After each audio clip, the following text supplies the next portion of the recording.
तो कैसे हो आप लोग? तो हम लोग का नया टॉपिक है इरेशनल नंबर्स। ठीक, क्लास 10th के लिए आरएस अगर हम लोग पढ़ रहे हैं रियल नंबर्स।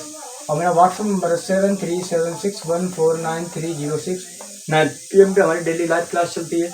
और हम लोग अभी एक्सरसाइज 1B 1C कंप्लीट कर चुके हैं। एक्सरसाइज 1B 1C कंप्लीट कर चुके हैं। अब हम लोग आगे बढ़ रहे हैं 1D की और एक्सरसाइज की ओर बढ़ रहे हैं, जिसमें हम लोग बहुत सारे थ्योरम कंप्लीट करेंगे, उनके बेसिक पे रूल्स कंप्लीट करेंगे, बहुत इत्मीनान से मतलब चीज़ों को सीखेंगे, तब आगे बढ़ेंगे।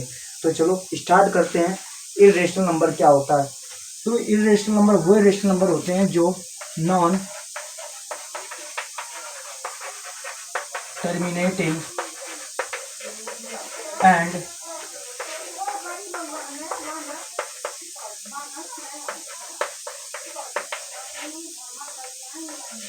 Non repeating decimal.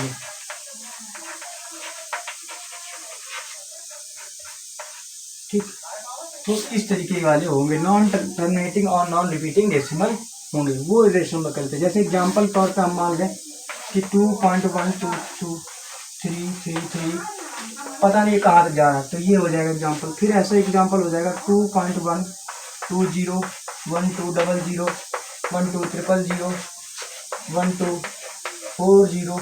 इस तरीके का फॉर्म भी नॉन टर्मिनेटिंग रिपीटिंग डेसिमल में आ जाएगा।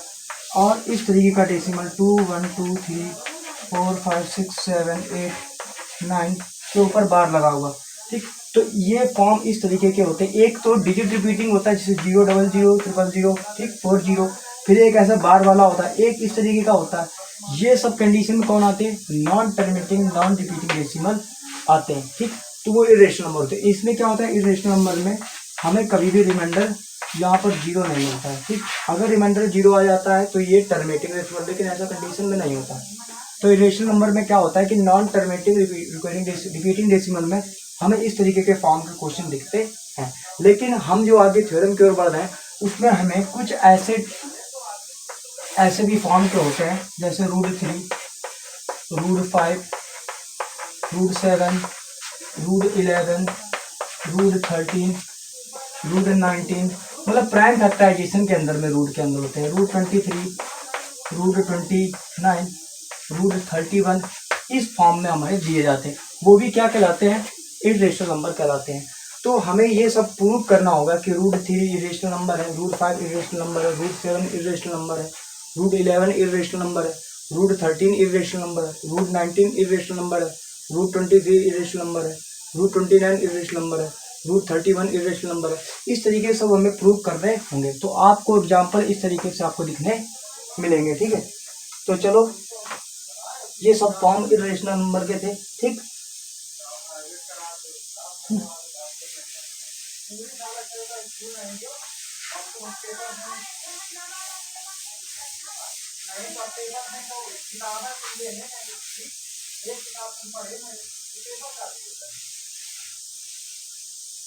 अब आगे देखो।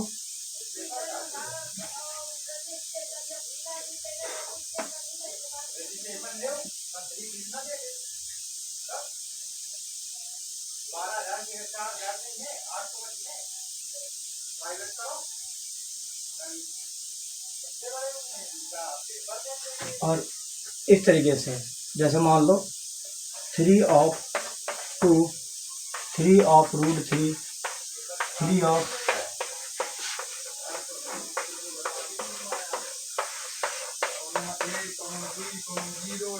इस तरीके के भी इरेशनल फॉर्म होते हैं। ठीक, और एक और हमारा पॉइंट होता है, जैसे बोल दिया था ये पाई क्या है। पाई तुम्हारा इरेशनल नंबर है, और जबकि 22/7 रेशनल नंबर है। तो ये आपको कॉन्सेप्ट पता होना चाहिए कि पाई हमारा इरेशनल नंबर है, जबकि 22/7 रेशनल नंबर है। कुछ लोग कहेंगे सर पाई की जो वैल्यू होती है वो 22/7 होती है, लेकिन गलत है। पाई की वैल्यू 22/7 होती है, लेकिन इस कंडीशन में पाई इरेशनल नंबर होता है और 22/7 रेशनल नंबर होता है।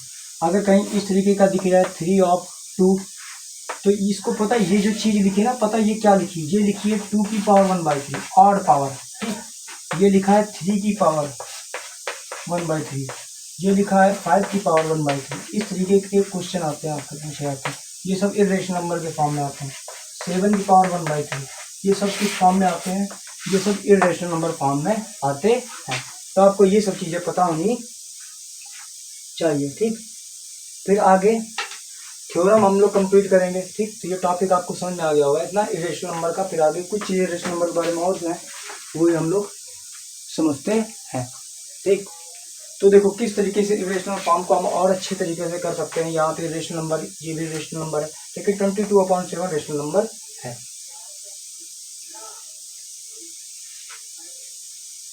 तो ये चीज़ आपको समझ में आ गई। तो ये टॉपिक ज़्यादा कुछ बड़ा नहीं है, ठीक। हमें बस प्रूव करना होता है कि किस तरीके से हम करते हैं और किस तरीके से हमें क्वेश्चन करना चाहिए। सबसे पहले आप मेरा लेक्चर नंबर क्लास 9 के आप लेक्चर देखिए जाए कि उसमें मैंने इसको बेसिक से बहुत अच्छे समझाया है, ठीक। रेशनल नंबर इरेशनल नंबर है ना।